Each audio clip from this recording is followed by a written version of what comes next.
Jika di video sebelumnya saya bercerita tentang bagaimana cara memulai sebuah usaha, kali ini saya akan mengulas sedikit tentang kreator pemula. Kenapa channel Anda tidak berkembang?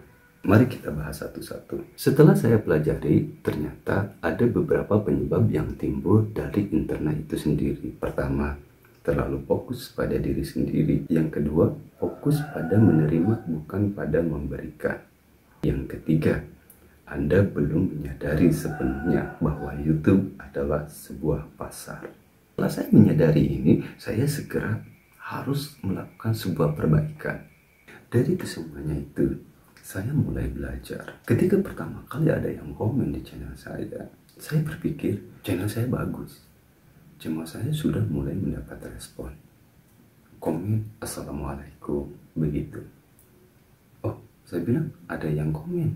Terus saya jawab, Waalaikumsalam. Ada yang bisa saya bantu, begitu kira-kira.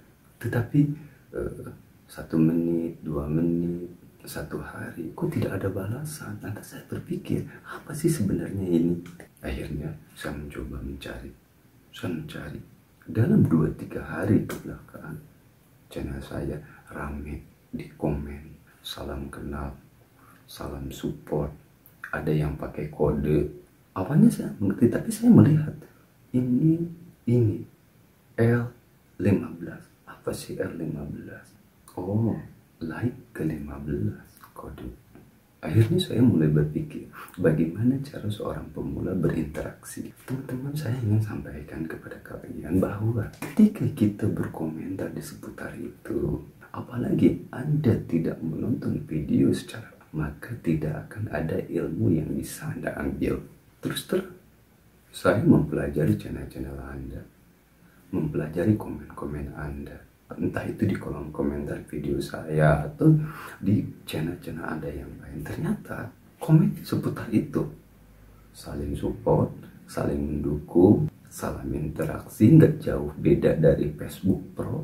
Oke lah, untuk pertama, oke, tidak apa-apa, bisa cukup membantu. Tetapi yang saya ingin tekankan, ketika Anda berkomentar dan akhirnya saya mendukung apa yang disampaikan di video tersebut, komen-komen Anda jauh dari tema yang disampaikan.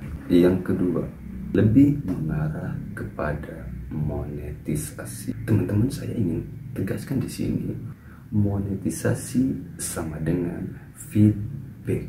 Ketika saya menonton sebagai konsumen, tentu saya akan memilih channel mana yang akan saya tonton, tontonan mana yang tidak akan saya skip, dan tontonan mana yang akan segera saya tinggalkan.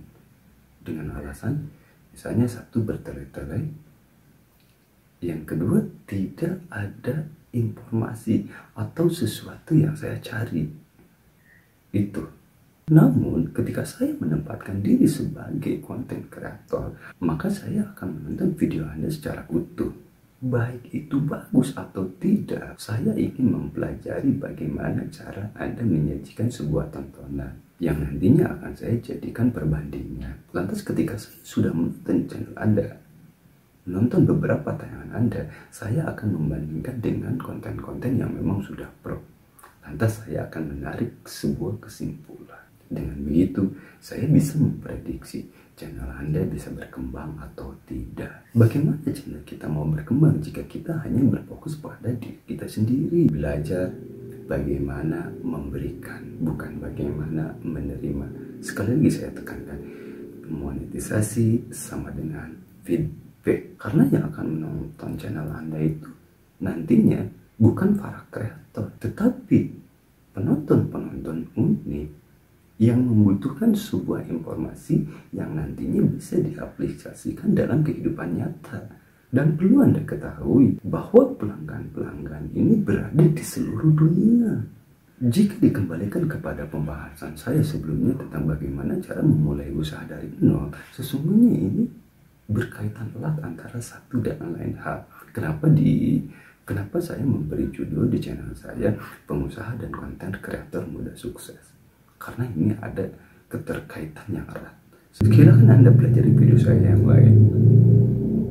Karena ketika Anda menempatkan diri sebagai konten kreator, sejatinya Anda sedang menjual personal branding Anda. Maka Anda mau tidak mau harus menjadi dua orang yang berbeda. Pertama, sebagai seorang pengusaha. Yang kedua, sebagai public figure yang nantinya akan Anda jual personal brandingnya. Di sini saya tidak sedang mematahkan semangat para pemula-pemula ini. Tetapi ayo kita buka pikiran kita secara luas. Jangan sampai kita hanya aja stuck di sini. Karena saya yakin dalam diri setiap manusia, dalam diri setiap orang, dalam diri Anda ada sesuatu hal yang istimewa yang belum Anda keluarkan. Nah, di sini kenapa saya selalu menekankan pelajari diri Anda terlebih dahulu. Saya selalu memberikan video-video tentang klub-klub kecil, kisi-kisi. Itu sesungguhnya saya sengaja. Mari kita lihat satu cuplikan, mari kita lihat satu video set saya ini. Cek ombaknya dulu. Kalau ombaknya besar, teruskan untuk berlayar. Cek ombaknya terlebih dahulu. Jika ombaknya besar, silakan Anda berlayar. Artinya, ketika Anda memasuki satu dunia, suatu usaha, Anda harus mengecek ombaknya terlebih dahulu. Jika ombaknya besar, silakan Anda berlayar.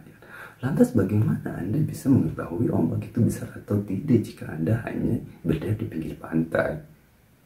Maka berekspresilah. Keluarkan apa yang ada dalam diri Anda, tentu dengan kaidah-kaidah yang sudah ditentukan oleh platform itu sendiri. Khususnya di YouTube ini karena kita memang berada di sini. Nanti Anda akan tahu passion Anda berada di mana. Yang ketiga, yang harus Anda sadari, YouTube adalah sebuah market, sebuah bisnis besar di mana pangsa pasarnya sangat luas, semua kalangan ada di sini. Jika dikembalikan kepada pembahasan saya di video sebelumnya bagaimana cara memulai bisnis dari nol, tentunya Anda bisa paham. Anda sudah bisa menentukan pangsa pasar Anda, pasar mana yang ingin Anda tuju. Sampai di sini bisa dipahami ya. Silakan Anda pahami video-video yang saya sajikan. Video-video short, semuanya berkesinambungan. Semuanya berkaitan erat dan berkesinambungan. Karena saya sudah menentukan tujuan dan pasar mana yang ingin saya tuju. Lantas bagaimana channel Anda bisa berkembang? Sekuat Anda meminta dukungan dan saling support, tetap akan terjadi sebuah perlambatan, kurang berkembang. Karena sejatinya mereka-mereka ini bukan konsumen Anda, bukan audiens Anda. Ini yang harus disadari. Ayo teman-teman, kita buka mindset kita kepada hal yang lebih luas dan lebih besar. Sesungguhnya YouTube ini adalah sebuah pasar di mana pangsa pasarnya sangat besar dari berbagai kalangan. Ketika Anda menjual personal branding Anda, ayo berekspresilah. Keluarkan. Karena saya yakin di dalam diri setiap orang memiliki suatu keistimewaan. Sesungguhnya seorang konten kreator harus sudah bisa menentukan target pasarnya. Pasar mana yang akan Anda ambil. Sampai di sini bisa dipahami ya. Karena itu memang tujuan saya sudah ditentukan dari awal. Sehingga saya memberi jargon pengusaha dan konten kreator muda sukses. Dengan saya memberikan edukasi tentang bagaimana cara berusaha, saya berharap bisa melahirkan pengusaha-pengusaha muda baru yang lebih kompeten. Cobalah Anda bandingkan antara satu channel dengan channel yang lain. Cobalah Anda pelajari banyak channel, lalu Anda bandingkan apa kekurangan dan kelebihannya. Jika Anda bisa mengambil hal-hal positif di antara banyak channel dan Anda bisa mengaplikasikannya pada channel Anda, saya yakin Anda calon kreator muda yang sukses. Anda calon kreator muda yang hebat. Akhir kata dari saya, selamat berkarya. Teruslah belajar dan selalu berikan karya yang terbaik untuk pemirsa Anda. Bagaimana dengan Anda? Apakah Anda akan tetap diam-diam saja? Atau Anda ingin mempelajari banyak hal sehingga channel Anda berkembang? Semua kembali kepada Anda.